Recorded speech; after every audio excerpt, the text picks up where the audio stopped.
Halo warga kimia, gimana nih kabarnya? Semoga sehat selalu ya. Balik lagi di konten Katalis Soft Skill bareng aku Luna dari Kimia 21. Gak kerasa nih, 1 minggu lagi udah lebaran. Gimana nih perasaan teman-teman semua? Nah, sambil mengisi waktu menuju lebaran, teman-teman bisa banget nih denger podcast Katalis Soft Skill karena aku bakal bahas soft skill yang menarik dan juga penting bareng seseorang yang aku rasa udah cukup berpengalaman nih di bidang ini, yaitu Kak Bara. Mungkin Kak Bara bisa menyapa warga kimia dulu nih, perkenalan diri. Silakan Kak Bara. Oke, terima kasih Luna buat kesempatannya. Selamat malam, siang, pagi buat teman-teman yang dengerin podcast Katalis Soft Skill. Oke, halo. Oke, udah perkenalan diri nih dari Kak Bara. Nah, di podcast kali ini aku bakal bahas networking atau dalam bahasa Indonesianya itu berjejaring. Sebagian dari teman-teman mungkin lebih akrab mengenal networking ini dari dunia perkomputeran mungkin ya. Tapi kali ini kita nggak bakal bahas networking yang itu ya teman-teman. Tapi networking yang akan kita bahas ini adalah salah satu jenis soft skill yang sangat penting nih untuk kita miliki supaya diri kita terus berkembang. Networking skill sendiri adalah kemampuan membangun relasi atau hubungan dengan orang lain. Relasi ini tentunya penting nih bagi perkembangan diri dan juga modal sosial bagi seseorang untuk mencapai tujuan hidupnya. Mungkin agar nggak berlama-lama nih, langsung aja nih kita masuk ke sesi sharing-sharing sama kabarnya. Mungkin sebagai kalimat pembuka kali atau pertanyaan pembuka. Menurut Kabara, networking itu apa sih Kak? Dan kenapa networking itu penting gitu untuk dimiliki setiap orang? Oke, makasih pertanyaannya Luna.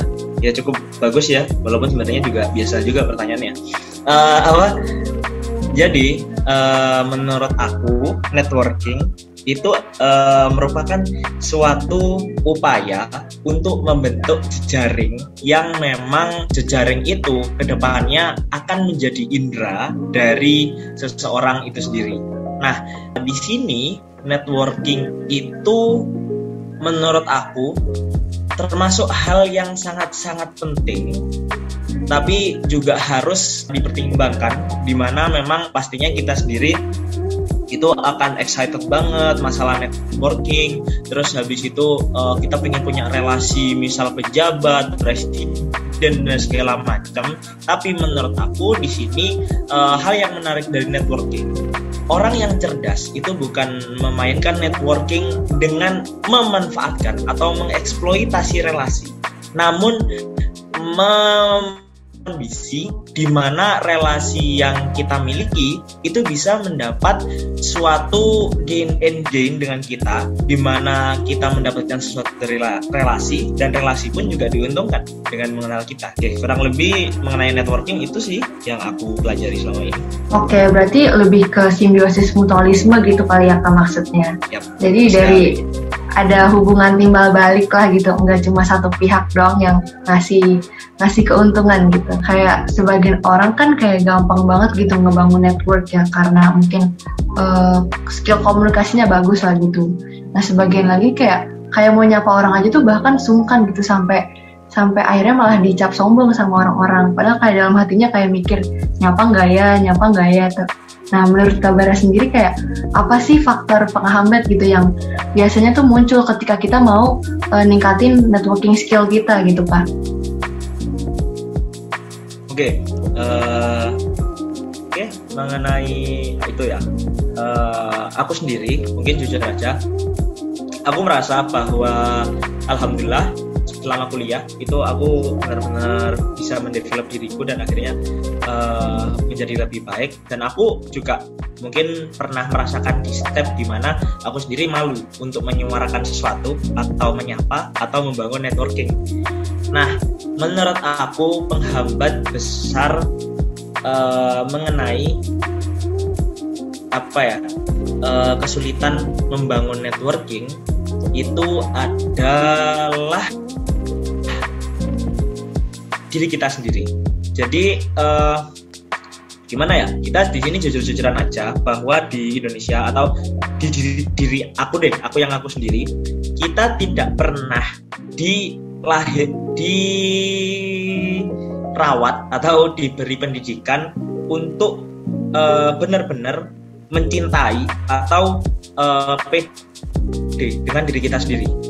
Yang paling yang menurutku bisa kita lihat dengan mata telanjang gitu ya, aku jujur cenderung heran dimana kita ketika presentasi saja, dalam budaya presentasi dalam dunia pendidikan kita akan cenderung untuk menghindari suatu pertanyaan yang muncul dari teman kita sendiri.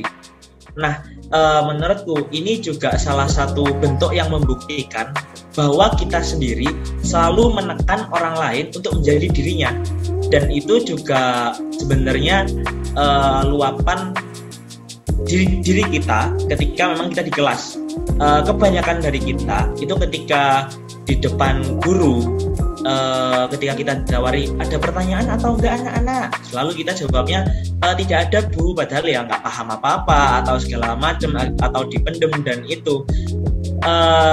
itu balik lagi itu berasal dari kita sendiri. Jadi kita emang terlahir seakan-akan kayak yang kasus misal diajari guru tadi, kayak mau nanya atau enggak, selalu kita bilangnya jangan nanya deh, malu, aku nanya nanti takut salah, nanti nanya malah dilemparin pertanyaan. Sekarang aku tanyain, apakah semisal kita memang sebagai mahasiswa mempercayai bahwa salah tidak selalu salah dan benar tidak selalu benar, apakah kalian yang memang ketika itu bertanya tapi dimarahi itu salah? Dan apakah ketika kalian waktu ditawari bertanya tidak bertanya itu salah? Menurutku lagi-lagi dalam kedua pilihan antara bertanya atau tidak, itu lagi-lagi kalau aku mendasarkan tidak ada yang salah. Karena yang berhak untuk menentukan salah atau tidak lagi-lagi cuma Tuhan. Jadi menurutku seorang manusia itu selalu dihadapkan dua pilihan, antara dia mau mengambil resiko, misal untuk membangun networking, itu dia akan menghadapi penipuan, dia akan menghadapi dimanfaatkan orang, dia akan mendapati disakiti atau segala macam atau bertengkar. Dan pilihan kedua adalah ketika mereka dihadapkan suatu peluang networking, mereka bungkam dan akhirnya mereka tidak pernah mendapatkan hinaan, mereka tidak akan pernah mendapatkan sakit hati, pertengkaran, tapi di sini mereka juga tidak mendapatkan keuntungan berupa berhasil membangun networking dengan orang yang memang bisa sukses nantinya. Mereka bisa belajar dari pengalaman misal disakiti atau perkelahian. Jadi lagi-lagi itu masalah yes or no kalau networking. Jadi menurut aku cara untuk mengatasi solusi ketika kalian sulit melakukan networking, mulai sederhanakanlah pikiran kalian.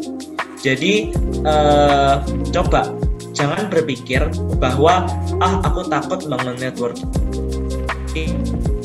dan kalau aku nggak gagal dulu aku nggak hidup, kurang lebih gitu. Jadi nanti menurut aku ketika kalian bisa menyederhanakan, ternyata membangun networking masalah yes or no, ya udah deh aku coba yes walaupun nanti sakit hati, ya udah. Terus kenapa? Apakah ada masalah dengan aku memilih jalan yang memang menurutku lebih menarik? Kurang lebih itu. Oke, ternyata memang aku setuju sih kalau memang faktor penghambat itu lebih paling besar itu dari mungkin aku mau nanya tips kali ini ya Kak. Gimana sih caranya kita memperluas network yang kita punya tapi tetap mempertahankan network yang udah kita punya sebelumnya gitu. Jadi kan misalkan kita udah ketemu teman baru, lingkungan baru, biasanya sama teman lama tuh nggak terlalu keep in touch gitu. Jadi kadang-kadang hilang kontak lah gitu dengan teman-teman yang udah lama. Nah itu gimana Kak? Dan ada nggak sih indikator yang menandakan bahwa networking yang kita bangun ini tuh udah cukup baik gitu? Oke. Tips biar ketika kita punya teman baru yang lama nggak hilang gitu ya. Kalau menurut aku cara untuk mengatasi hal tersebut adalah untuk tidak membandingkan rasa nyaman kita dengan orang yang baru dengan orang yang lama. Dalam artian kita berusaha untuk sama-sama menyatakan bahwa orang yang berhubungan dengan kita di waktu yang baru ataupun yang masa lalu itu sama-sama manusia, dan manusia itu selalu dinamis. Jadi adalah hal yang lumrah ketika memang kita nyaman dengan yang baru, terus nggak seret dengan yang lama, terus tiba-tiba yang lama itu karakternya beda atau segala macam dan gak enakan.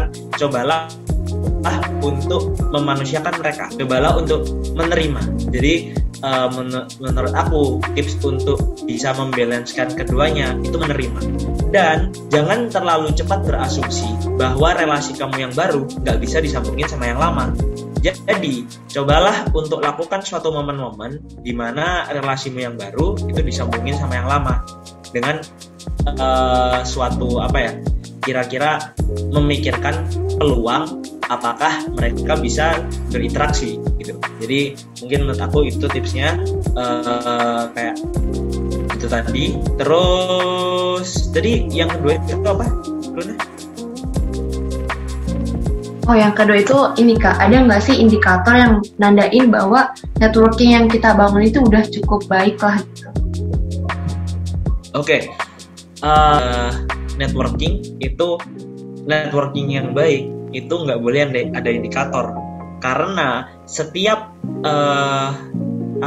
networking, mungkin gini, kita nyambung ke omongan Bapak Lukman yang cukup menarik ketika aku kuliah dasar-dasar kimia kuantum. Jadi beliau membicarakan mengenai fungsi keadaan akan selalu berkorelasi dengan waktu. Dan menurutku dalam istilah fungsi keadaan berkorelasi dengan waktu sendiri itu sudah cukup bisa diterjemahkan filosofisnya di dalam kehidupan, di mana yang namanya keadaan manusia yang di sini bisa kita imajinasikan sebagai fungsi keadaan itu akan selalu memiliki hubungan erat dengan waktu, dan di sini keadaan ini bisa kita hubungkan dengan networking, dengan cara kita membangun hubungan. Jadi mau nggak mau ketika kita misal gini ya, di tanggal 12 April kita bisa berhasil membangun hubungan yang baik dengan HMK misal, kita bekerja sama dan segala macam. Apakah kita bisa menjamin ketika di tanggal 13 April kita tetap memiliki hubungan yang baik dengan HMK? Dan jangan salah bahwa ketika tanggal 13 April itu kita ternyata memiliki hubungan buruk dengan HMK, nyatanya ada hubungan baik lain, misal ada lembaga internasional yang memang menghampiri kita dan akhirnya membangun relasi baik dengan kita. Jadi mau nggak mau suatu networking yang baik itu nggak bisa diparameterkan, tapi bisa untuk dijaga baik. Gini, kayak dasarkan aja networking kamu itu kepada hal yang membuatmu nyaman, karena ketika kamu nyaman semuanya bisa berjalan dengan baik. Kurang lebih itu. Kayak aku setuju banget sih. Mungkin ini sebenarnya kalau misalkan bisa aku simpulin ya, kuncinya nih untuk networking sendiri di diri kita sendiri gitu kan. Tergantung kitanya mau berusaha untuk menjalin networking atau enggak. Kalau emang kita pengen berusaha, ya kita akan merubah diri kita untuk menjalin networking dengan orang lain gitu kan. Nah mungkin karena keterbatasan waktu juga nih ya, mohon maaf Kak Bara, gak kerasa nih teman-teman, kita dapat banyak ilmu nih dari Kak Bara. Namun karena ada keterbatasan waktu, aku ngucapin terima kasih dulu nih. Terima kasih banyak kepada Kak Bara udah nyempetin waktu buat sharing-sharing pengalaman dan ilmunya seputar networking ini. Semoga apa yang udah dibagiin sama Kak Bara tadi nih dapat memberikan manfaat buat teman-teman semua. Aku Luna dari Kimia 21 pamit undur diri. Sampai jumpa di konten Katalis Soft Skill selanjutnya. Katalis Soft Skill, let's upgrade your skill. Sampai jumpa teman-teman.